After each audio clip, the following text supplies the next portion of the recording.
ఈ రావి ఆకు దీపాన్ని ఎలా వెలిగించాలంటే, ముందుగా ఒక వెండి పళ్ళెం కానీ, ఒక ఇత్తడి పళ్ళెం కానీ, ఒక రాగి పళ్ళెం కానీ తీసుకోండి. ఆ పళ్ళెంలో 3 చోట్ల గంధం బొట్లు, కుంకుమ బొట్లు పెట్టండి.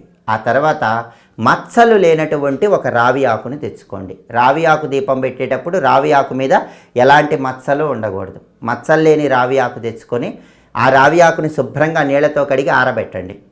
ఆ రావి ఆకుని మీరు బొట్లు పెట్టినటువంటి వెండి పళ్ళెంలో కానీ, రాగి పళ్ళెంలో కానీ, ఇత్తడి పళ్ళెంలో కానీ ఉంచండి. ఆ రావి ఆకు కూడా 3 చోట్ల గంధం బొట్లు, కుంకుమ బొట్లు పెట్టండి. ఆ తర్వాత 2 మట్టి ప్రమిదలు తీసుకోండి. ఆ 2 మట్టి ప్రమిదలు చక్కగా నీళ్లతో శుభ్రంగా కడిగి ఆరబెట్టి సిద్ధం చేసుకుని ఉండాలి. ఆ 2 మట్టి ప్రమిదలు ఒకదానిలో ఒకటి ఉంచి, ఆ 2 మట్టి ప్రమిదల్ని మీరు గంధం బొట్లు, కుంకుమ బొట్లు పెట్టిన రావి ఆకు మీద ఉంచండి. ఆ మట్టి ప్రమిదలో